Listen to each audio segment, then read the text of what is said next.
Hey there, welcome to the Mental Perk podcast. I'm Carla Hutcherson, licensed professional counselor. And I'm Brandy Mock, entrepreneur, author, and community leader. And we're here to talk about real people, real issues, and real talk. Welcome back to the show. We are so excited to have Dr. Brown here with us. He's a Harvard grad, and he also is the owner and president of Centerpoint, correct? Yes, ma'am. Good to be here. So you guys will get to see him, but he's a Texan by heart. That's right. Here. He's a handsome cowboy. Local. So talk to us a little bit about what you do and who you are and Centerpoint and what got you where you're at, because you're a little bit of everything right now. You're a little bit. A speaker. What else do we do? I when I was looking you up, I found out that number one, you used to be a high school principal. Is that correct? I did. So I'm interested about how you got from there to where you are now, and then how you're integrating these horses in there. Yeah. I tell you, it's been quite a trajectory, and it's great to be here. Thanks for having me, and to talk to fellow Texans too is great. Yeah. You know, I grew up here in this area. When I was 12 years old, I got into horses. I was working horse ranches in northern Fort Worth, just east of the stockyards. Wow. And at that time, I was also a basketball player, but I began to kind of see there was a lot of leadership development that occurred through horsemanship. Yeah. Things happened. I went to college, went to University of Miami for undergrad.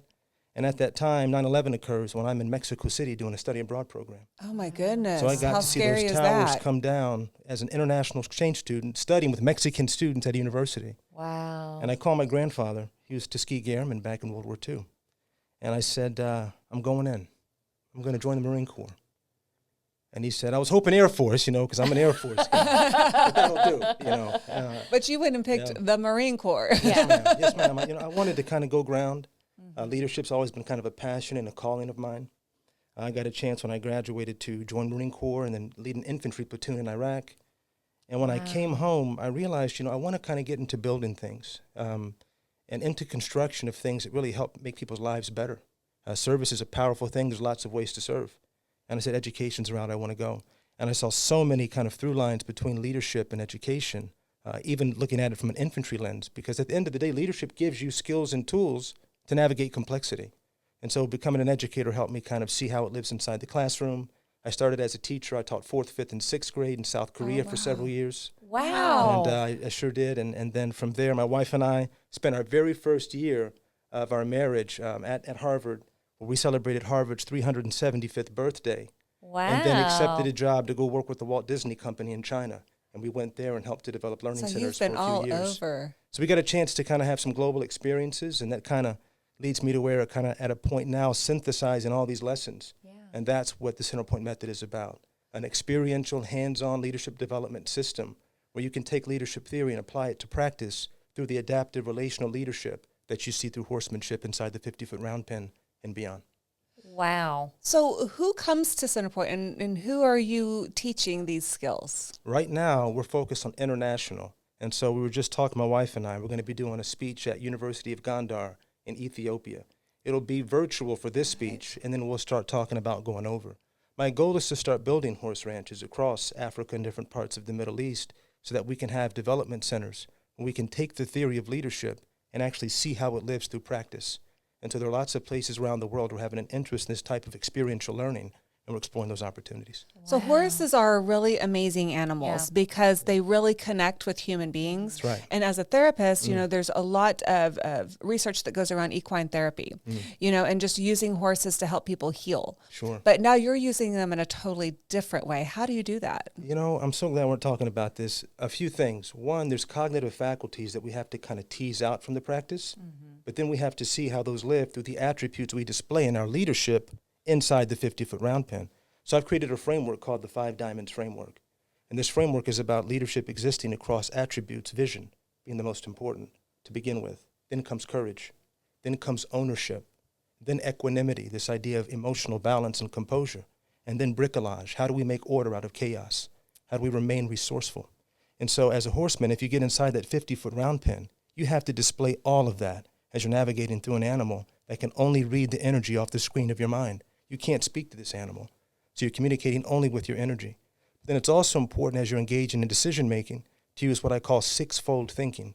The best thinking comes not just from reasoning, when we fuse all 6 faculties, reasoning, will, perception, imagination, and intuition. So when you think about making getting to a place of accurate attribution inside the 50-foot round pen to do a great job as a horseman. You're using all of these techniques together. But we need a place to put them to work. We can't just talk about them. Right. We actually have to let them live, and it does inside the 50-foot round pen. That's the center point method. Wow. And so who comes to, like, when you're doing leadership training, are you doing it for like corporate leadership? Are you doing it like in the classroom leadership? Right now, mostly community colleges and universities, also high schools. As a former alternative high school principal, my heart is definitely in that 9 to 12 space in particular. So many transitions happen then. Yes. But then also corporate too, because so many corporate leaders say, you know, I went and got my doctorate, I went and did a master's degree, I went on this conference. I don't feel like I'm improving. Wow. And it's because they're talking about a lot, but what are you actually doing? What are you trying to apply to practice? And so I tell folks that improvement requires a continuous practice of a continuous practice, one that we can always go back to so we can measure and see how we're doing.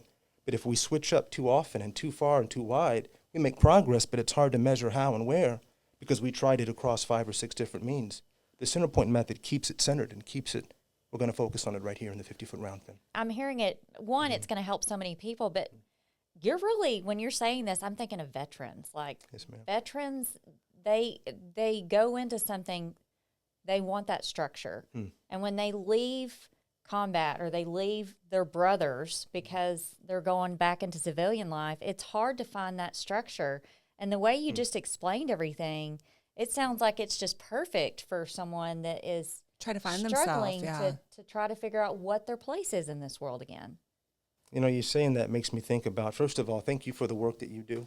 Thank you. And thank you for your love of our veterans. Oh, it's absolutely. felt. I We appreciate We love it. our veterans. We We do. do. Thank you. We are lovers of this country, you know, and so it's great to be in the presence of those who also feel that way. Absolutely. I think about relationships and I think about purpose when I think about how do we really get at the root of trying to heal when we're struggling through whatever it may be on a mental side. As a veteran myself and as a mentor to other veterans, we have a lot of conversations about what's the key for us moving forward. Because I think about post-traumatic stress, but I also think about post-traumatic growth. And so we have to use love the that. post-traumatic stress to too. excite the growth, but that requires an activity that helps us see the beauty and what we still have to give. So we've got PTSD. Now we need to do a PTSG. PTSD, yes. Right. I mean, I've PTSD. never heard it that way, but I love I that do concept too. because I think people feel so hopeless and helpless when they when they're struggling with PTSD, and to know that there's growth on the other side of it, I think that just gives them hope. Oh, yeah. I Right? love There's that. no shame, and there's no shame No, to that's feel. that's the first step, is realizing you're not alone. That's right. There are other people out there that are walking that same walk with you, and to let someone know that they're guided and they're not being ostracized for how they feel. I mean, right. dealing with PTSD, I don't think a lot of people realize that it's not just for the veterans; it's for a lot of people. It's for anything in walk in life. Trauma can come in a lot of It different is, forms. but I yeah. think everything you just said, one, I think we should do is center point. Yes. Yeah. Oh, I would think love that to would do be that. really neat. But also too, just the veterans. Just that's the one thing I keep. And then children. You're not that I know you and I talked on the phone for a little bit. We talked about your heart for the kids, not the That's right. 12th grade. That's right. And then we also talked about college Absolutely. and how this transition going from 9th to 12th grade into trying to. I mean, you're having it's almost like your veterans. They're trying to figure out what their identity is in this world, right? It's true. It's true. And when I think about it too in 3 tiers. This idea of academic, personal, and social. This is where, as a former teacher and principal, when I would talk to my students and they would struggle, it would be across one or all of those tiers. And these are big questions they're having to answer. Mm-hmm. Questions like, who am I as a 17-year-old in 2024 Yes. who's unsure about what's coming next and who has all these dreams and ambitions and not sure how to go about them, or, what's right and what's wrong in every context, this idea of judgment. That goes back to those higher faculties we talked about with the center point method, because we can actually tease out this language through the practice and say, where do you find yourself needing to lean? And they'll say, I'm not really intuiting enough. I'm kind of too stuck in my reasoning faculty. But when I say all that to say we have to help across those tiers. If we're only addressing one and leaving out the others, then we're incomplete in our approach. But I think that what I really see is kids have to really trust who they're talking to before they can even open up to be accepting of an opportunity for help from an adult. And so I've always found it's important to just say, look, a lot's going on right now. Maybe we're not going to open up into everything in this moment. Please know I'm here. Never mind the title of principal. As a human being from one to another, I want to make sure that you're going to be successful. When you reach kids at that level, then after weeks or a month or 8, 9 weeks, you get that knock on the door. You know, and that knock on the door is special because you open it up and say, hey, can I talk to you for a second? Yeah, come on and have a seat. And they know they're not in trouble in the principal's office. We need to It's a send safe Dr. place for It's them. It is. right. It's Yeah. a safe place. We need to send Dr. Brown to every You know. school in Texas. And listen, and I have don't him have all the mentor answers. them. And I don't have it all know figured you out. don't, Trust but me. that was pretty bowed up, really Yeah, nice. that right? was- that was that was great. simply just perfect the way you said But it. you know, kids right now in this generation of kids, they are having more anxiety and depression than any other, you know, adolescent group previously. And so, you know, I'm thinking, how do we incorporate these principles and help these kids find the strength and the leadership from within so that they can be more confident and not have as much anxiety and realize that they can manage their emotions in a way that's healthy. You know, it makes me think about right now, I hear so much talk about this idea of safe spaces. And I think that's actually misguided. I think it's about brave spaces. Yeah. You know, we aren't always going to be safe. The 50-foot round pen, we see that. Yeah. You know, and you stand at the center point and you have this 1,000-pound animal. It knows it's bigger than you. Yes. It's going to look at you. It's going to know if you're confident enough to stand at that It center will, point. won't it? Yeah. And then you think about horse psychology. Horses communicate by movement. So if they get you to move your feet, they won.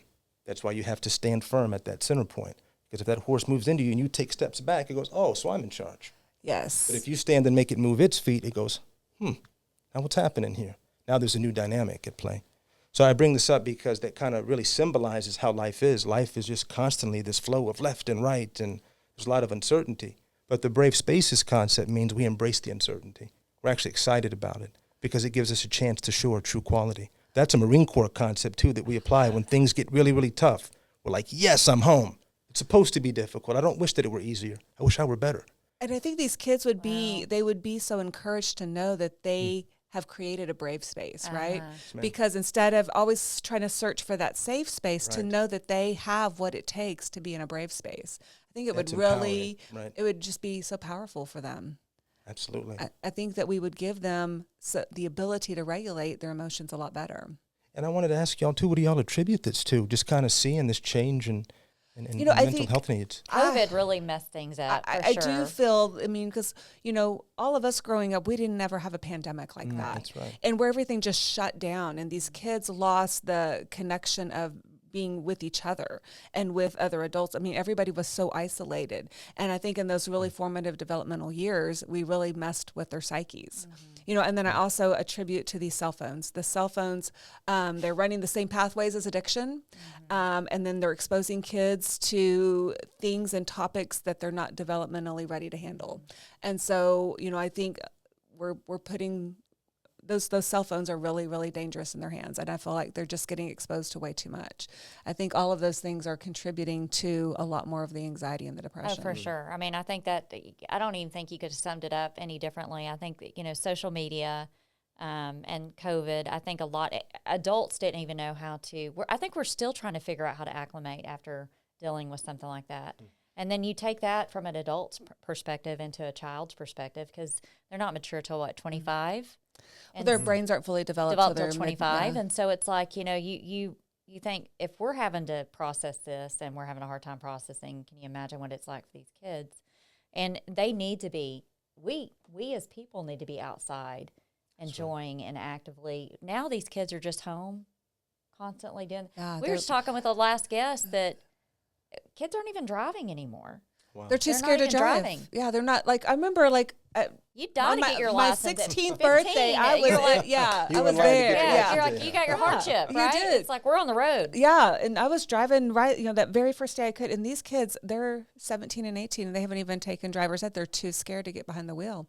And he was trying to associate with the fact that they want to be on their phones, and if they're driving, they can't be on their phones. So they buy Tesla. See that?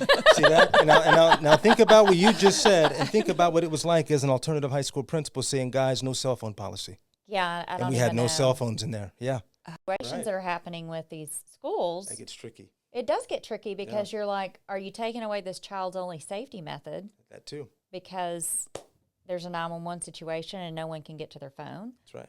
But then they're not learning as much or they're so distracted. I've seen videos of these kids. I mean, the disrespect that teachers have now, I'm shocked. Like, my kid was a yes, ma'am, no, ma'am.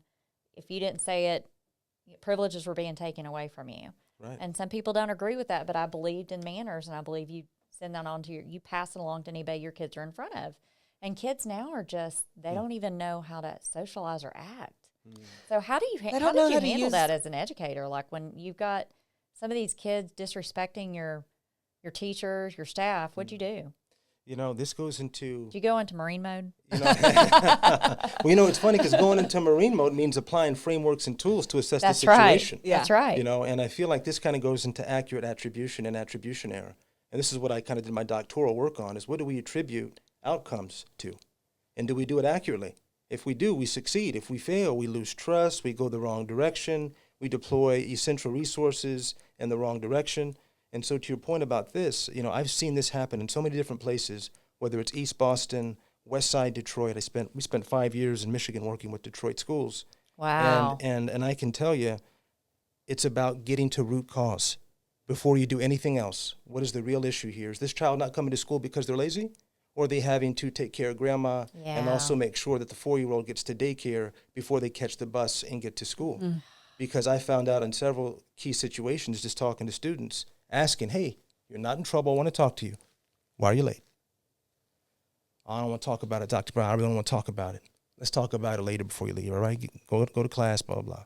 Into school, come here. You're not in trouble. What's going on? Why are you late? Man, I got to take care of my grandma. I've got to take care of the baby. I was up at 4. I'm on the bus at 5:40. The bus, sometimes I might get there at 5:50. I have to wait until 6:15 for the next stop. It's an hour-and-a-half ride to school. And I'm doing this on the front and the back end. God love it. I just hate hearing those stories, but they're out there every day. Right? And so take this student now, put them in a classroom, and have a teacher say something to them in a tone, with body language, and them not feel respected too, and we start to have a perfect storm. Yes. So it's a bit of a two-way street too. We have to, as educators, remember that these are very different kids. And there's been quite a few white papers that have came out that describe there's different child brain chemistry now compared to children in the 1980s, our generation growing up and all that. And so it's about now how do we meet them where they are? These same principles apply in the 50-foot round pen. Every horse is different too, right? But a lot of times we're jumping on their back too quick to say, get the A, perfect attendance has to be there. And they're going, wait a second, I'm just trying to get my life together for a second. And these are 16-year-olds dealing with very adult-like issues. It doesn't excuse poor behavior because this does happen. And what I do is I attack it head on. And I say, okay, this did occur. Let's, first of all, de-escalate and separate. Tell the teacher, I got your back. I love you. All right, I got your back. I'm not going to let you come in here every single day and be disrespected and have that kind of language going towards you. It wasn't okay. All right, now let me go talk to the student. And let me get that student and their mom and their dad, who, by the way, I believe in good news phone calls. Anytime a student does something good, I've already called the mom or dad at least once or twice to give a good news phone call. I love that. So now when they get this phone call, this isn't the first time we've spoken because we have to honor the small wins. If they got a B- or a C-, if they failed the past previous exam, I'm calling right away. Hey, that's a step up. That's a win. Big win, right? So this is the 4th time I'm talking to this parent. 2 of these were good news phone calls. So when they answer it and see my number, it could be good or bad. They don't know. It could go either way here. So they're going to be less likely to skip the call. Now I'm actually getting them to pick up, and we can have real dialogue and get them on the scene immediately that day. This is an urgent matter. We're not going to throw paperwork on him. My goal is not to get him in trouble and put him in some kind of system. I just want this behavior to go away because he's a great kid, love this kid. I don't like what he did today, right? We need to talk about it. And so then the parent will come up and we sit down and we have that conversation, then bring that teacher in and we squash the beef. I think a lot of times what will happen is we'll try to sweep it under the rug or be a little bit passive in how we deal with it, and then it just stirs. And when other students also see that students got away with it, nothing was done. Now we just really created a big problem because it was never adequately addressed. But the key was understanding the issue and also hearing that student out. And sometimes what I'll do is I'll just say, okay, here's my timer, 2 minutes. Tell me what happened. Your voice doesn't go higher than mine in this office, but I want to hear what you have to say. 2 minutes, what happened? Your side of the story. And they get 2 minutes to just kind of explain what happened. When that timer goes off, you're done, and then it's my turn. You don't interrupt me. I'm hitting the timer again. I'm like, I need 2 more minutes. She would need 2 more minutes. But I love the fact because so many times these kids, their behavior escalates because they don't feel heard. Right. Yeah. And I think just giving a lot them of that comes from home too, though. I mean, I know that I'm sitting here hearing you talk about this a situation which is very real for a lot of young kids or teenagers. They're having to be the adults, or they don't have the support system at home. And we've told these kids, these teachers, and I tell these kids when we're speaking at these schools about suicide prevention, every adult that's in this room, you may not have that support system at home, but you got it here. You got it here. So at least knowing that you've got Yeah. one person that you can talk to that's not going to judge you, that's going to love you, that allow us to come here and talk to you about mental health, utilize them. Because a lot of people don't realize, even, you know, friends that hang out with each other, they don't realize the struggles their friends are going through at home. I mean, those friends are their outlet. The teachers are their outlet sometimes. I mean, school was my safe haven. So, you know, you've got to, there's so many different sides that you guys play. The role you play is so vital. And knowing that you were a principal, I mean, I just love everything he's saying. I'm do like, too. everybody needs to implement this everywhere. But I would love for principals to go through your training, because I think it too. would be so you. good for them. I mean, if you're out there and you're listening, sign up for this training, because I think it could really change the atmosphere of your school. But what do you do? Like, let's say I've got a company, or, you know, Aubrey's known for all their horses, their quarter horses. I don't know much about horses. I like to watch rodeos. But I'm loving listening to you try to talk about it. It's really awesome. Anyway, so, okay. But like the NRA is in Aubrey. They've got the National Rodeo Association. I'm thinking, how would you do that? Like, would it be something where, like, if there's a group of people that wanted Dr. Brown to come, how would that work? Tell me how that would work. So I'm trying to see if I can organize one to do a little bit in the hill country. We worked a deal with the ranch that's just north of Marble Falls, and the goal would be to get leaders to come. Okay. And we'd bring our horses up and actually go through these actual trainings with them. Nice. But the most important part is not just the experiential practice component. It's actually first the academic piece. Okay. Because that's how we make the connection and then use them across disciplines. So that's why six-fold thinking, the 5 diamonds frameworks, those are really important to kind of go deeper into. So when we get inside the 50-foot round pen, we know what we're working on, working towards. So when we go back into our other workspaces, we can take those lessons with us. So Can you it's kind of a walk two-step through process. what a training looks like, and like someone who's coming in for the training, what they experience, what you do, Yes. and then kind of what they look like on the other side of it? So here's a great example. I spoke with a physician. He runs a hospital that's in Florida. And one of the things he said was, you know, leadership, something that in medical school we're not going that deep into. We're going so deep into biology, so deep into all these different things. And yeah, we get a few classes that come into customer relations, but we're not going deep into leadership and how do you work with your nurses? How do you work with the janitorial staff if things aren't going well? Because as the person running the hospital, I have to actually confront that individual too and say, hey, things aren't, you know, sanitary. And what about contractors when they come and do work here and they're building our surgeon rooms? How do I interface with them? I don't have courses on this. And so I need a framework to help me make sense of this very complicated system. For a group like that, I would say, great. Let's start to unpack what leadership looks like in the medical context. And let's begin with the 5 diamonds framework. What's your vision, first of all, for what you would like to be able to say at the end of this year? Like, let's just get really concrete and place one single goal at the center point of what you want to see happen in a year. And you'll say, what I'd love to be able to say is that my hospital had, you know, this percentage reduction in this, or retention stayed at here. Okay, great. Now let's go into when it comes to courage, for example. What are you doing to build courage across your organization? And so now we're starting to figure out and tease out across those 5 diamonds: vision, courage, ownership, equanimity, bricolage. How are we working on these things? How does work towards these things live inside the hospital? Because if it's living inside the hospital and oriented towards that goal, that's how we start to bring it to life. And then we can practice how we're working on it by getting out in the 50-foot round pen and living it out for ourselves. I love this. I'm like, This is I want to do this. Because leadership starts inside wanna of us, do this. right? It's not about what we say or do. It's about who we really are. Yeah. And so we're really trying to develop ourselves to the max extent possible, because once we do that, then we become very, very strong as a unit if we can become cohesive and share a language about leadership too. That's why frameworks can be helpful. We share definitions. So you're in the ring, and you've walked through what the game plan is. I mean, I'm a simple person, so game plan. So right? round penning is the first exercise. Okay. Give 'em game Round plan. penning. And before we even get to round penning, everybody isn't comfortable just walking up to a horse. No, I'm not. You know, so Because everybody's I know not. they know I'm nervous. So I like proximity first. It's funny because Anna was my first student, you know, and it's so And interesting. now she's your wife. Now she's my What wife, a that's teacher right. you are. That's right. We were married when we first started teaching, but I would have My story's much better. that was a good one. I was enjoying that one. Yeah. But it's funny because I had asked her, I'd said, you know, how do you feel about getting so close to a 1,500-pound, 1,200-pound horse? And she said, well, let's get out there and kind of see how it goes. And a big thing about teaching, too, is everybody needs to be able to arrive where they arrive at without any shame. It's all good. We're just out here trying to figure this thing Right. out. And she was fine kind of being behind me a little bit. just walking around a few horses. Right. Then we take it up a notch. We walk out into the pasture where there's 40, 50 horses out there. Yeah. And Wow. we're just walking out there among them. Then from there, she's walking next to me as I'm walking my horse. We have a horse named Freedom and a thoroughbred named Liberty. See, I love that too. Nice. and, I love that. And so we're walking, and she's walking next to me, and then let's step it up. You want to walk them? I'm walking next to you now. Now she's walking them. And so we're just kind of escalating step by step with comfort. Now she's grooming. She's getting into grooming. Okay, let's get into cleaning the hooves a little bit. Now notice we haven't jumped on the horse's back yet. No riding's occurred yet. And this really is the point, because when it comes to leadership, same principles apply.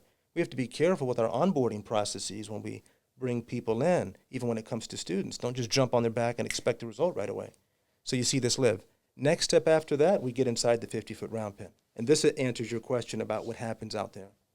So before I go a little bit deep into it, a quick 60 seconds again about that horse psychology component.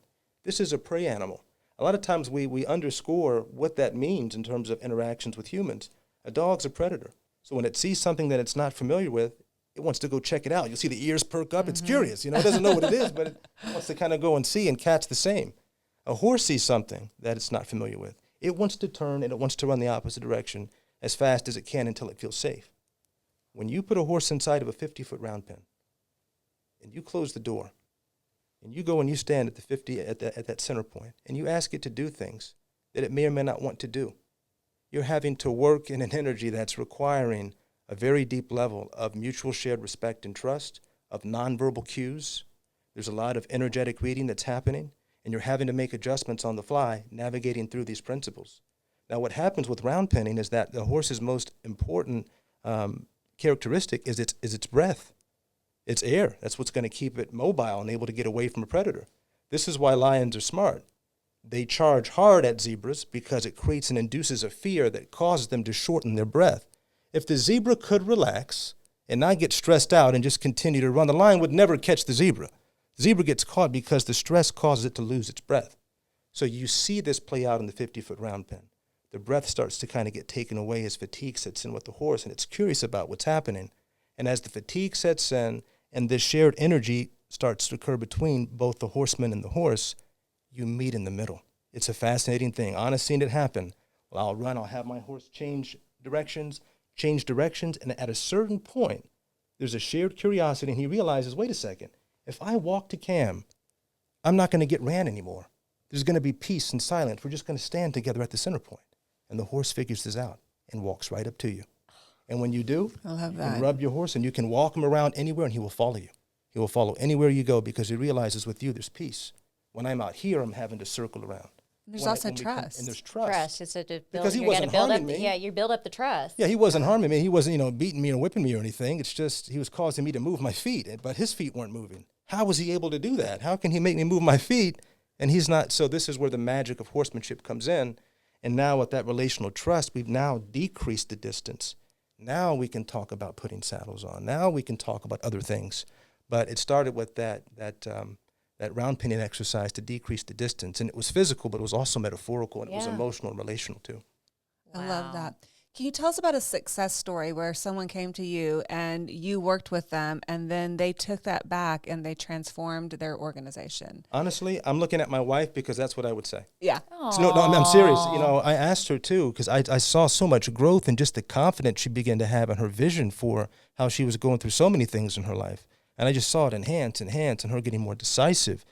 And I said, where's this coming from? I love it. Like, it's just, I see this constant confidence. And she said, it's because of the horsemanship.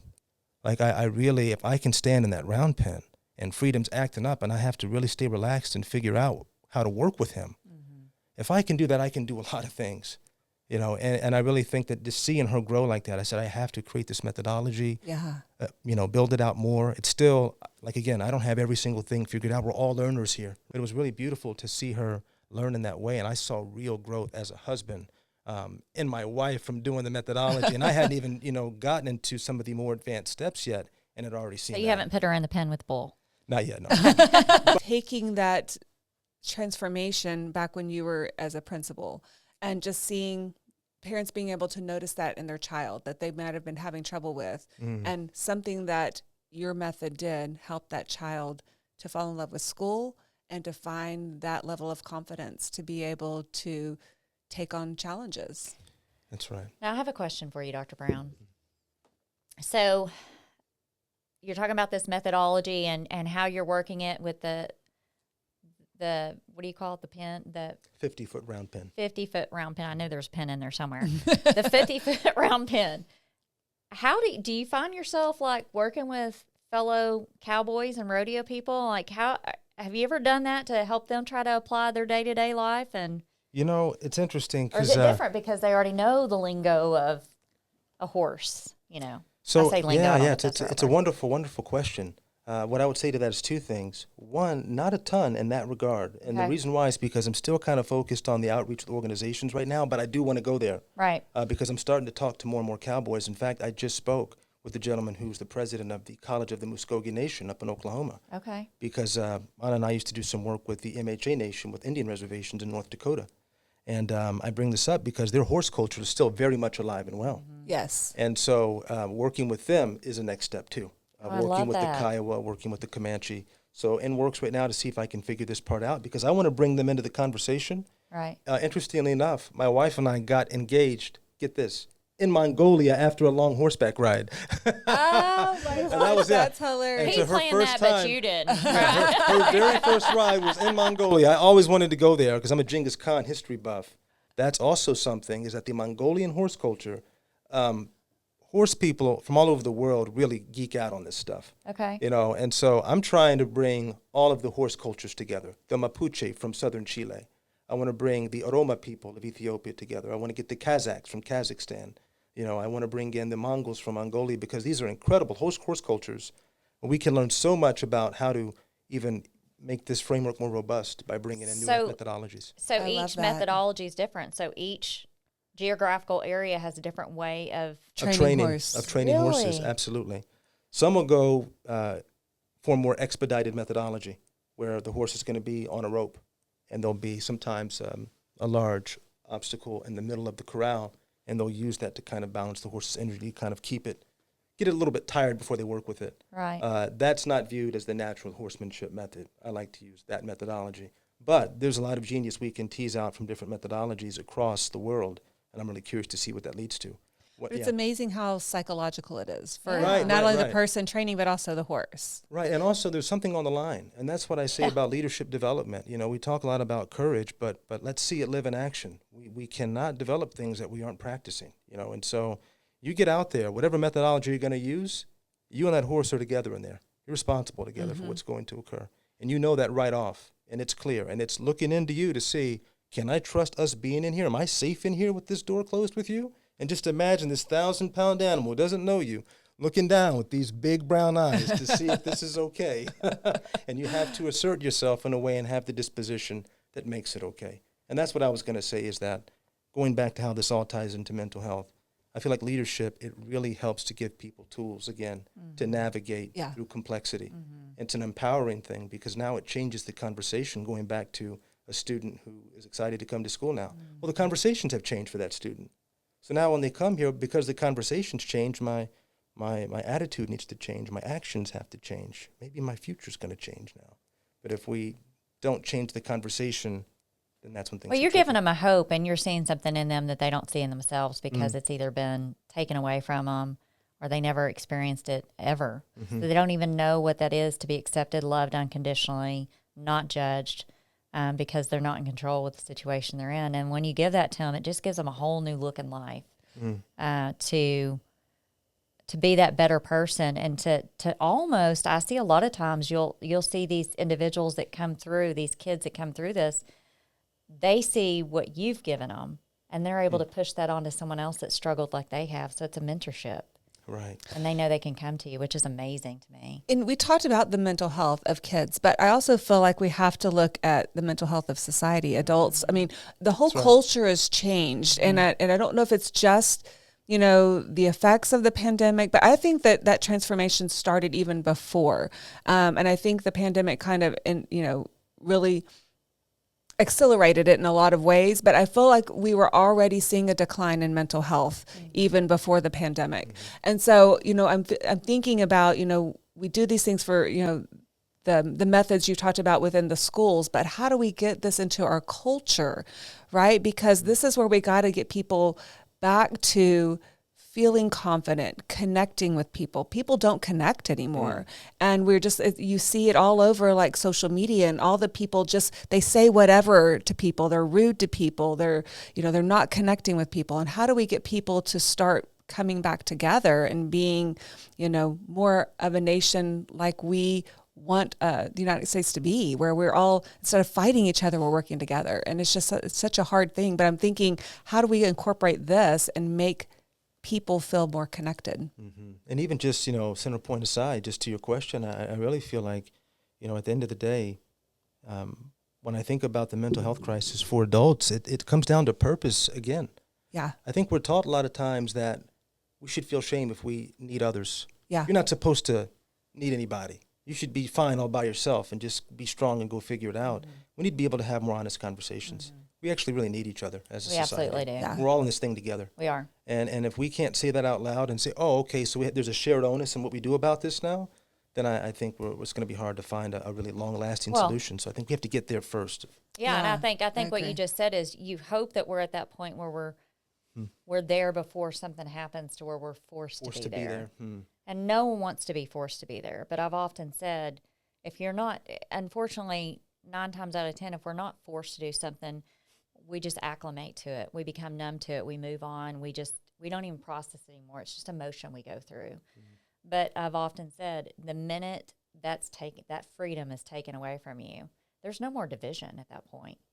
Right. That division's gone. Right. You're trying to figure out how you can step it up and be there for your brother or your sister. Doesn't matter what color you are. Doesn't matter what religion you are. You just want to be there. And I wish we could get back to that mentality. Well, people thrive on a Where you're sense of proud. community. People thrive with a sense of community. And when they don't have that, things kind of fall apart. Yeah. So I feel like we need good leaders to bring that sense of community in. And that's where we're going back to, is the leadership. I agree. And I think, too, it's going to come down to how real can we be in our conversations? How deep can we go? Are our feelings going to get in the way of us being able to have the hard talks? We're going to live in the land of nice and pretend like there aren't issues that we need to go over Right. and try to align on? And can we be respectful and tactful as we encounter the differences that we're going to and having the big talks? But I think once we do that and create an alignment and then acknowledging, guess what? Everybody's not going to be aligned on everything. Right. And that's And fine. that's That's what makes it so okay. unique, And that's what because makes you're it so unique. learning. Yep. Yeah. And so You now know? if that's the case, perhaps, we need to have communities where there is alignment and communities where there's not. I mean, I think that's a part of the conversation. Nothing needs to be off the table, in my opinion, when it comes to being able to have open dialogue about these types of big issues. Whatever works to me works for you, and having that mutual respect for whatever it is that you're doing that's helping you walk through that walk every day is powerful. And I don't think that we offer enough acceptance to any group out there. We just kind of, we label it. It's not us. We think it's weird. And I'm like, if it's working for you, let it work for you. What do you see that's working, would y'all say? What would you say when you think about success stories or things that are working well in the space that you might point to? Oh my gosh, I think just having people like you on our show. Oh, thank you. No, I'm serious when I say that. You're giving someone another tool to navigate and to grow. And I think that that's huge, because we see that just destigmatizing mental health in general, like making people realize it's okay to not be okay. It's okay to talk to someone. It's okay to fall backwards. If you move 5 steps forward and you go 10 steps backward, it's okay. It's okay. We also want to highlight people from all walks of life, because if people when they're on our show and they can see people that are different from them and say, wow, that's really interesting, or wow, I have a way to connect somehow with that person. I think it's really important just for people to really understand you can come from all walks of life and still be part of a community and still find connectedness. And I think that's really important that we're highlighting those different walks of life on this show. Yeah, we really want to make sure that people feel heard and that people feel recognized, and that, people understand that difference is good. That's right. It really is. Yeah, I agree, 100%. Well, this has been amazing. I just can't imagine the legs that your program can get, and it can run and just gosh. totally take off. Kind of off the ground a little bit, and excited about the growth that's happening so far. We need to see get in so connected. many areas. Yes, we really get this need thing to connected, work yeah. together, because man, I could see that being so much fun. Yeah. Get me in the ring 100%. first, though. I'll be hiding behind Anna. Anna. Is it I love Anna? me Anna. some horse. Anna. I love a horse. I love a good horse. I mean, I do too, but they know I'm just nervous. Yeah. They know I get all nervous, and then they start kicking their little hooves around and doing the little their nose. Look, that's all in the beginning. Just say, that's just the beginning. Yeah. I'll be the horse whisperer by the There time you I'm go. done. I watched Yellowstone. I understand how they I train love these Yellowstone horses. too, but those are all trained horses. So let me ask you a question though. Back to this because I'm so curious. Let's say there's a group of people. You get them all in the center at one time, or how does that work? Nope. So it's a one person at a time who's going through the activity. Okay. You'd have multiple round pins in that situation. So how long is this? Is this like a week deal? Is it a month deal? Be like 5 days. Okay. Because 3 really is more of the, or 2 of the academics, 3 for the prac app. So 2 we go deep into 6-fold thinking, the 5 diamonds framework, and then 3 days we go into the actual practical application.